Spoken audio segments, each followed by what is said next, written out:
বাল্যবিবাহ প্রতিরোধের 4 বীরাঙ্গনার ভূমিকা প্রথমে আমরা পর্দায় দেখব। সাবিবা পারভিন, রুনা সুলতানা, মঞ্জুশ্রী প্রধান এবং সারদামণি দাস। তারপর তাদের মঞ্চে আমন্ত্রণ জানাবো। দক্ষিণ চব্বিশ পরগনা জেলা প্রশাসনের উদ্যোগে 14ই আগস্ট উদযাপিত হল কন্যাশ্রী দিবস। 2011 সালে এই রাজ্যে মমতা বন্দ্যোপাধ্যায়ের নেতৃত্বে মামাটি মানুষের সরকার প্রতিষ্ঠিত হওয়ার পর 2013 সালে মুখ্যমন্ত্রীর মস্তিষ্ক প্রসূত কন্যাশ্রী প্রকল্প গৃহীত হয়, যার মাধ্যমে ক্লাস 8 থেকে কন্যা সন্তানদের উচ্চশিক্ষা লাভের জন্য নগদ 500 টাকা বছরে অনুদান হিসেবে দেওয়া হয়, যাতে টাকার অভাবে কোনো মেয়ের পড়াশোনা বন্ধ না হয়ে যায়। শুরুতেই এই প্রকল্প ব্যাপক সাড়া জাগায়, যে কারণে পশ্চিমবঙ্গ সরকারের এই প্রকল্পের রাষ্ট্রসংঘ সেরা পুরস্কারের মর্যাদা অর্জন করে। এই কন্যাশ্রী এবং তার সাথে রূপশ্রী দুটো প্রকল্পের দরুন আজ গ্রামেগঞ্জে মেয়ে সন্তানরা উচ্চ শিক্ষা লাভের সুযোগ পাচ্ছে।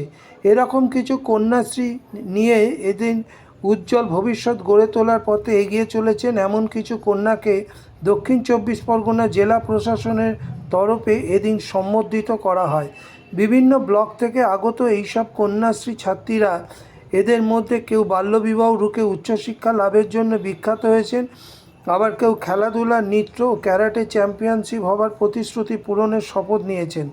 তাদের এদিন দক্ষিণ চব্বিশ পরগনা জেলা প্রশাসনের পক্ষ থেকে বিশেষভাবে সম্বর্ধনা দেওয়া হলো এবং আগামী দিনে তাদের পাশে থাকার বার্তা দিলেন মাননীয় জেলাশাসক সুমিত গুপ্তা এবং জেলা সভাধিপতি নীলিমা বিশাল মিস্ত্রি সহ আরও অনেকে। সদস্যরা সকলে মিলে ওর বাড়ি গিয়েছিলাম এবং ওর বাবা মাকে বোঝালাম যে বাল্যবিবাহ করলে শারীরিক এবং মানসিকভাবে অনেক তো আইএস অফিসার হি আমি আই উইল বি মানে স্টাডি করে আইএস অফিসারই হব। তো সেটা একটা বাচ্চাদেরকে যে যেখানে ইন্টারেস্ট রয়েছে সেইখানে কিন্তু আমাদের ওই দিকে যেতে হবে।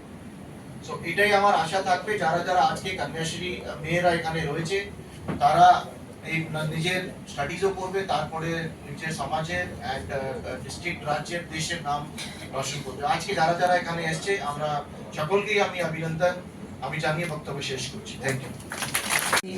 এই দক্ষিণ চব্বিশ পরগনা জেলা পরিষদের কনফারেন্সে আমাদের যে কন্যাশ্রী দিবস 2024 পালিত হচ্ছে, উপস্থিত আছেন দেখলেন আজকের দিনে যিনি আমাদের একেবারে এই ডিস্ট্রিক্ট ম্যাজিস্ট্রেট ডিএম সাহেব সুমিত গুপ্তা মহাশয় আমাদের সঙ্গে বা আমাদের এই যারা কন্যাশ্রী এসছেন সবাই সামনেই উপস্থিত হয়েছেন।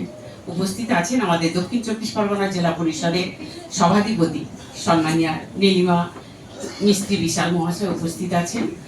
আমাদের দক্ষিণ চব্বিশ পরগনা জেলা পরিষদের এডিএম ডেভেলপমেন্ট সাহেব। কাবাডি সব খেলাতেই নিজের প্রতিভার ছাপ রেখে চলেছে সে।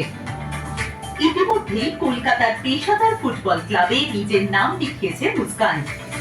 ইচ্ছে আছে ভবিষ্যতে ভারতবর্ষের জাতীয় মহিলা ফুটবল দলের হয়ে খেলার মাঠে আমি সবসময় পাশে রয়েছি পশ্চিমবঙ্গ সরকারের কন্যাশ্রী প্রকল্পকে। আমি মুস্কান খাতুন, আমি কন্যাশ্রী। দক্ষিণ চব্বিশ পরগনার সোনারপুর ব্লকের অন্তর্গত রায়পুর গ্রাম। এই গ্রামেরই কৃষক সুশান্ত নস্করের ছোট মেয়ে পৃথা।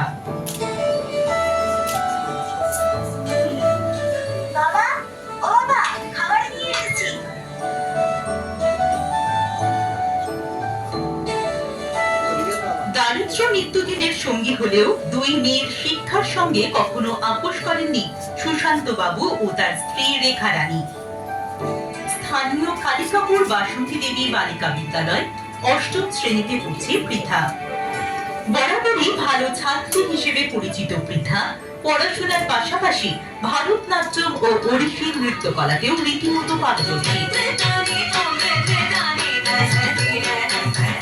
5 বছর বয়স থেকেই নাচের তালিম নিচ্ছে সে। ইতিমধ্যেই রাজ্য স্তরের বিভিন্ন প্রতিযোগিতায় পেয়ে জয়নগর 2 নম্বর ব্লকের অন্তর্গত নিমপিঠের সামন্তপাড়ার বাসিন্দা পিঙ্কি গাজী।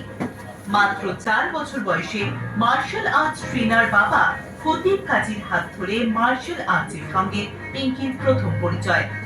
তারপর থেকে কঠিন অধ্যাবসায়ের মাধ্যমে প্রতিদিন নিজেকে একটু একটু করে তৈরি করেছে পিঙ্কি। ইতিমধ্যেই জাতীয় এবং আন্তর্জাতিক স্তরে অনেক প্রতিযোগিতাতে সাফল্যের স্বাক্ষর রেখেছে পিঙ্কি।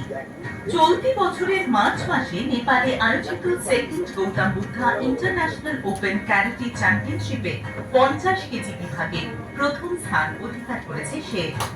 নির্ভীক আশ্রম সারদা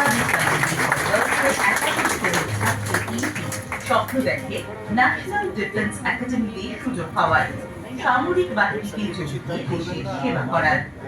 মাতারা আমাকে শিখিয়েছে সকল প্রতিবন্ধকতাকে দূরে সরিয়ে রেখে সামনের দিকে এগিয়েছে। আর কন্যাশ্রী আমাকে দিয়েছে বাড়তি আত্মবিশ্বাস। আমি পিঙ্কি গাজী, আমি কন্যাশ্রী। ব্রডকাস্ট করেছি বিভিন্ন জায়গায়, বিভিন্ন ক্লাবে, বিভিন্ন ভালো জায়গায় লাগিয়ে দেওয়া আছে। সেই নাম্বারে ফোন করে এই জায়গাগুলো যাওয়ার চেষ্টা করবে, কোনো সমস্যা হবে না। ভালো থাকো, উন্নত করো, বাংলার মুখ উজ্জ্বল করবে। দেশের কেন, দেশের বাইরে গিয়ে আমাদের নিয়ে আসতে হবে। আজকে তো দেখেছো আমাদের ফ্রান্স, আমাদের প্যারিসে যে চলছে অলিম্পিক, এটা চলছে, তাতে করে আমাদের অনেকে পার্টিসিপেট করেছে, তারাও দেশের জন্য করছে, তোমরাও করবে। আমার যে বোনটা ব্ল্যাক বেল্ট পেয়েছো, তার আমি মনে করি যে তোমার এই 5 বছর বয়সে পাওয়া পরবর্তীকালে আমার এই 24 পরগনা এবং এই বাংলার মানটা আগামী দিনে তুমি উজ্জ্বল করবে। সবাই ভালো থাকো, সবাই। প্রসিদ্ধ এই প্রকল্প আজ ভারতবর্ষ সহ সারা বিশ্বে শ্রেষ্ঠ স্থান লাভ করেছে, পুরস্কৃত হয়েছে। তারই মস্তিষ্ক প্রসৃত এই কন্যাশ্রী প্রকল্প। এই কন্যাশ্রী প্রকল্প একটি ছোট্ট নাম, কিন্তু এর গভীরতা অনেক। একটা কন্যাশ্রী একটা শিক্ষিত নারী সৃষ্টি করে, একটা কন্যাশ্রী শিক্ষিত মায়ের জন্ম দেয়, একটা কন্যাশ্রী পরিপূর্ণ সংগঠিত শারীরিকভাবে একটা মাতা যে একটা সুস্থ সন্তানের জন্ম দেয়। একটা কন্যাশ্রী একটা সমাজ পাল্টে দিতে পারে, যেই প্রথম শিক্ষক সন্তানে, সে কন্যা সন্তান হোক আর পুত্র সন্তান হোক, প্রথম শিক্ষক কিন্তু